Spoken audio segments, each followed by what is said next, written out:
madaxweynaha ku gooranaayeen meesha fadhiya saakana waa leeyahay qab waxay ku kala saaraan bay musabiix xog garan waayay bas intuu qaadan mayno xilxilka wariyayaasha culimaa diinka iyo carruurta iyo dhalinyarada waana riyoonaysaa ee maalmahaagu waa tiro way tirsan yihiin salkaana waa hoog adiga iyo maamulada gudbay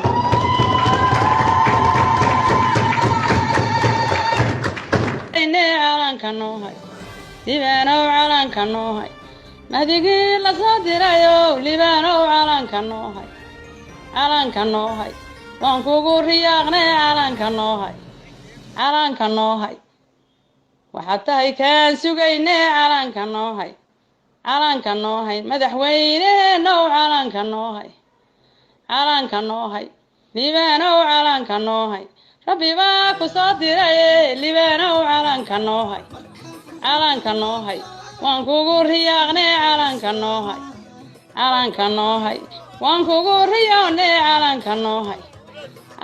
noohay waan ku raadinaynay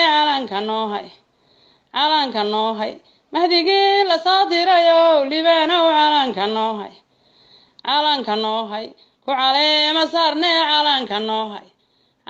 noohay ku caleema saarnay calanka noohay libaanow calanka noohay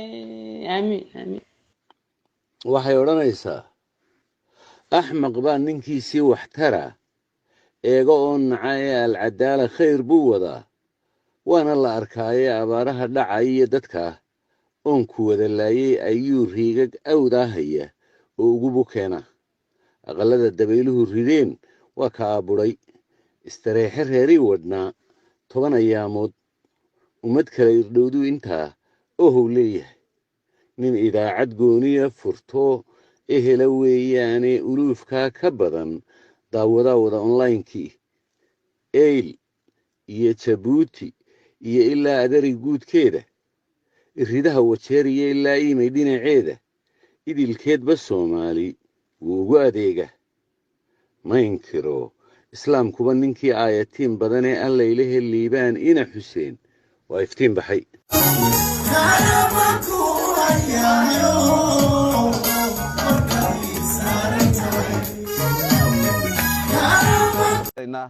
oo si gaar aan u taargid garaynayaa iimaan alcadaala idaacadda la yidhahdo samatalis taasoo aan ku xusayo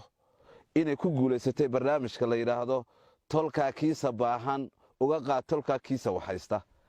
itus oo itaabsii kaa tabcan maayo taanana kaa cuni maayo waana barnaamijka loo baahan yahay cidda dhibaataysan iyo cidda wax bixinaysa inaan mashruuc laga dhex abuurin waxaan leeyahay si aanay u dhicin waxa dustusa